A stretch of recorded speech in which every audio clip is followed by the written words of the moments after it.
Hello friends, आज আমি জানিম যে আমাৰ OMR টো কেনেকৈ এপ্লাই কৰিব লাগে। তাৰ কাৰণে আমি মোবাইলৰ গুগল ক্ৰমত যাম।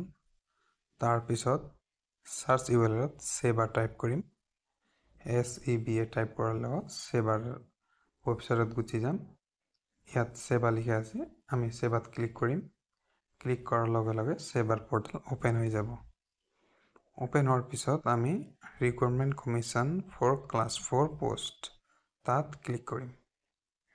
ক্লিক কৰাৰ লগে লগে আমি সেবাৰ ৱেবছাইটত সোমাই যাম। ইয়াত চাব পাৰে যে OMR বাবে ক্লিক হিয়াৰ দিয়া আছে।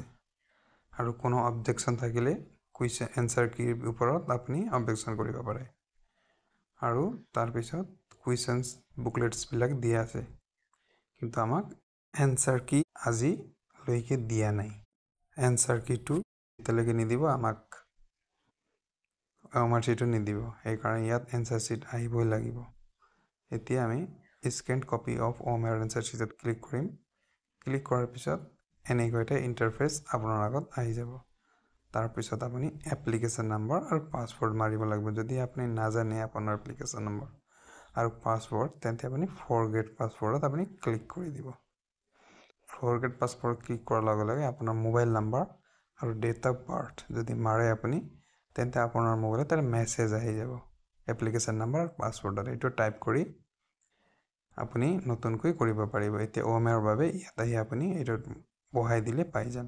এপ্লিকেশ্যন নম্বৰ মোৰ ইয়াত আমাৰ সেভ আছে কাৰণে লগইন কৰিলো। লগইন কৰাৰ লগে লগে আমি এনেকৈ এটা ইন্টাৰফেস পাম। তাৰ পিছত আমি দেখিলো যে তলত আমাৰ পেমেন্টটো সাকসেসফুল দেখাই আছে। মই কালি পেমেন্ট কৰিছিলো। কাৰণে সাকসেসফুল দেখাই আছে। আপোনালোকে পেমেন্ট কৰি ল'ব। আৰু ষ্টেটাস জানাৰ কাৰণে SSLC লেভেল পোষ্ট ইনক্লুডিং তাত ক্লিক কৰি দিব। তাত ক্লিক কৰাৰ লগে লগে আপোনাৰ আৰু এটা পেজ ওপেন হ'ব। এনেকুৱা ধৰণৰ এটা পেজ ওপেন হ'ব। এই পেজত আপুনি আহি ডাউনলোড কৰিব লাগিব। আপুনি বাৰ বাৰ চেক কৰি থাকিব যে এই পেজত যদি আপোনাৰ OMR sheet আহে, ইয়াৰ পৰাই ডাউনলোড কৰিব লাগিব। ইয়াত ডাউনলোডৰ অপচন থাকিব, তেতিয়াহ'লে আপোনাৰ OMR sheet ডাউনলোড হ'ব।